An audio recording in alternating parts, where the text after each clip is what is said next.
संदेश खाली पर आरएसएस के सर कार्यवाह दत्तात्रेय होसबोले ने बयान दिया। संदेश खाली पर स्वाभाविक रूप से आक्रोश है, यह कहना है दत्तात्रेय होसबोले का। गुनहगार को कठोरतम दंड मिले, दत्तात्रेय होसबोले का बयान।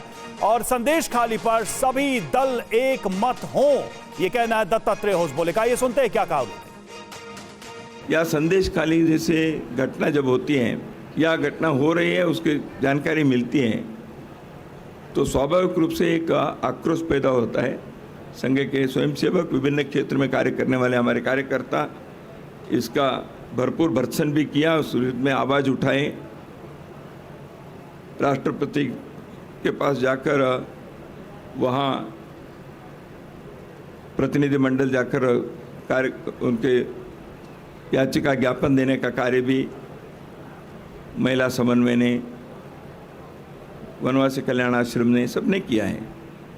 तो इस प्रकार के कार्य किए हुए लोग यहाँ प्रतिनिधि सभा में भी आए। सब प्रकार के राजनीतिक दल और बाकी लोग अपने इस किसी भी बाकी भेदभाव जो है राजनीति में अलग अलग होना है, लेकिन ऐसे विषयों में एक मत होकर जो गुनाह किए, गुनहगार हैं, उनको कठोरतम दंड देना चाहिए। इसके लिए सबका प्रयत्न होना चाहिए, यह हमारा आग्रह है, वो तो हम करेंगे।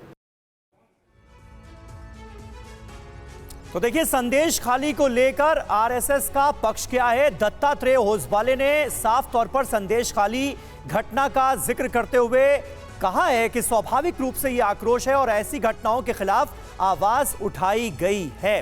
बादल देवनाथ साहब, देखिए, तमाम जो समीकरण हैं वो संदेश खाली को लेकर टीएमसी के खिलाफ जाते हुए नजर आ रहे हैं। शाहजहां शेख पर कार्रवाई होती है तब जबकि उसके ठिकाने पर ईडी की रेड पड़ती है और संदेश खाली की महिलाओं में यह विश्वास जगता है कि अब इस आदमी के खिलाफ आवाज उठाई जा सकती है। विद्रोह होता है और फिर बीजेपी उस विद्रोह को एक आवाज देती है। ये तो आप भी मानेंगे ना? मैं जल्दी इसके आंसर दे रहा हूँ। पहला बात है, संदेश खाली का मुद्दा अभी नहीं है बंगाल में, और ये जो आप सर्वे दिखा रहे हैं, ये सर्वे आपका 1 महीना पहले का सर्वे है। दूसरा बात है, राष्ट्रपति के पास जो महिला किया वो लोग मुंह ढक के क्यों? मैं तो हम सब बोल रहे हैं मुंह खोल के जाइए, और मैं दावे के साथ कह सकता हूँ ये लोग आरएसएस का लोग है, बीजेपी का जो कार्यकर्ता है, वही लोग राष्ट्रपति के पास गया। संदेश खाली के कोई महिला वहां पर राष्ट्रपति के पास नहीं गया। तीसरा बात है, अभी जो मुद्दा है बंगाल में सीए और एनआरसी का मुद्दा है। और तीसरा बात है, बंगाल के लोगों के लिए ममता दीदी जितना काम किया, जितना परियोजना लागू किया, अभी भी आप डिनाइल मोड में चल रहे हैं। सुविधा मिला बच्चे से बुरा तक। बादल देवनाथ जी, अभी भी आप डिनाइल मोड में चल रहे हैं, तब जबकि चुनाव में एक बड़ा मुद्दा बन चुका है ये। चौथा बात है सर, एक लाइन सर, ये जो 26 आप दिखा रहे हैं ना, इसके साथ और 16 जो ऐड कर दीजिए तो पूरा 42 दे दीजिए भाजपा को, पूरा 42 दे दीजिए। वो ठीक है, वो आप अपनी खुशी से करिए।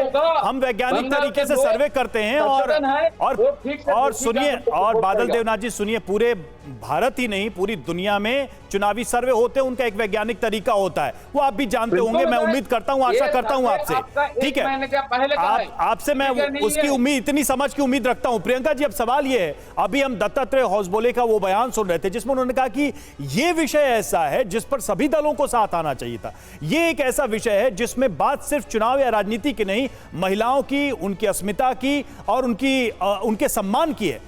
ऐसा क्या हुआ कि बीजेपी बाकी दलों को साथ नहीं ले पाई तब, जबकि आप नहीं बल्कि लेफ्ट को भी हमने देखा इस पे विरोध करते हुए, कांग्रेस के लोग भी विरोध कर रहे थे। हुआ क्या बात नहीं है, सिर्फ आप इसमें लीड लेना चाहते थे इसलिए आप आ गया? नहीं, देखिए, मैं फिर कहूंगी, ये बात है जनता के विश्वास की। मैंने आपसे कहा कि जब मैंने कोर्ट को कहा कि वहां की औरतों ने मुझसे जो है वो संपर्क किया है, वो अपनी कंप्लेंट्स रजिस्टर कराना चाहती है, तो कोर्ट ने कहा कि मैं उन विक्टिम्स को रिप्रेजेंट करूं। देखिए, इस बार आपको साफ समझ में आता है कि जनता किस पर विश्वास करती है। पोस्ट पोल वायलेंस में जिस तरह की मेरी भूमिका रही थी, तो जनता को कहीं ना कहीं ये विश्वास था कि मैं उनके लिए लड़ूंगी। देखिए, आज मेरे भाई बादल देवनाथ यहाँ जो भी कहे, हकीकत तो यही है, जो चुप रहेगी जबाने खंजर, लहू पुकारेगा आस्तीन। नहीं, लेकिन मेरा सवाल था कि क्या आप लोगों ने दूसरे दलों से बात की इस विषय पे कि क्यों ना संयुक्त रूप से इस विषय को उठाया जाए? विषय सिर्फ चुनावी या राजनीतिक नहीं है। फिर कहूंगी, ये एक संवेदनशील मुद्दा है, इसे राजनीतिक मत बनाइए। दूसरे दलों को अगर ये था नहीं, ये तो आरएसएस की तरफ से कहा गया है। दत्तात्रेय साहब ने कहा कि इसमें सबको साथ आना चाहिए। नहीं है, इसीलिए जमीनी स्तर पर जाकर के हमने उनके लिए काम किया। और लोगों ने हमारे बंगाल काम में को यही है स्वीकारा इंडिया है, अलायंस का, इसीलिए उनकी आवाज बंद करके हम कोर्ट में भी चिल्लाए गुर्राए। और जब तक इन औरतों को न्याय नहीं मिलेगा, इनकी लड़ाई जो है वो मैं लड़ती रहूंगी। सिर्फ यही नहीं, मैंने इनसे कहा है कि हर ठीक है, बंगाल में ठीक है। रविशंकर दत्ता इस वक्त हमारे साथ मौजूद हैं, जो संदेश खाली भी कई बार जा चुके हैं और पश्चिम बंगाल के अलग अलग हिस्सों में भी जा रहे हैं। रवि, इस पूरे मुद्दे का असर संदेश खाली से इतर पश्चिम बंगाल के अलग अलग जगहों पर, अलग अलग शहरों में, अलग अलग कॉन्स्टिट्यूएंसीज में क्या पड़ता हुआ नजर आ रहा है? क्या पश्चिम बंगाल के आम लोगों के लिए वाकई एक संदेश खाली बड़ा मुद्दा है जिसको लेकर वो अपना कंसर्न दिखा रहे हैं?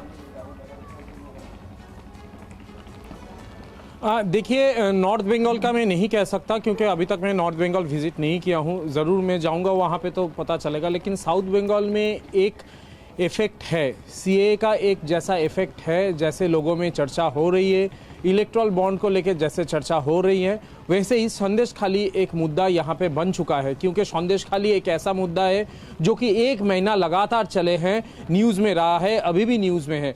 हाल ही में देखा जाए तो सांप्रतिक समय में अगर आप देखें, कोविड के बाद पश्चिम बंगाल में अगर कोई घटना घटी है तो वो संदेश खाली वाला घटना है, जिसके चलते लोगों में एक इफेक्ट आया है। क्या हुआ, क्यों राज्य सरकार इसमें देर से इफेक्ट लिया, क्यों इसमें शेख शाहजहां को देर से गिरफ्तार कर लिया गया, क्यों शेख शाहजहां छुपा हुआ था, कुछ नहीं किया, बार बार क्यों राज्य सुप्रीम कोर्ट जा रहे थे संदेश खाली में शेख शाहजहां को बचाने के लिए। अलग अलग सवाल अलग अलग मन में उठ रहा है।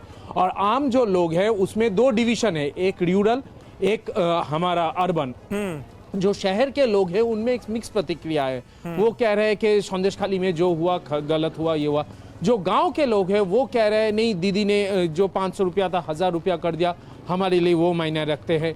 जो आशा कर्मी था उनका 750 रुपया वेतन बढ़ गया, उसका एक अलग मायने रखते हैं। लेकिन अलग अलग जगह पे जैसे संदेश खाली की घटना है, अलग अलग जगह पे अगर ऐसा घटना हो रही है तो उसका भी जिक्र हो रहा है कि वहाँ पे संदेश खाली क्यों, आप बर्धमान में चले जाइए ऐसा हो रहा है, आसासन में चले जाइए ऐसा हो रहा है। तो ये निपीड़न और उत्पीड़न का जो बात है ये लगातार सामने आ रहा है, जो पश्चिम बंगाल को इस बार वोट में इफेक्ट करेंगे।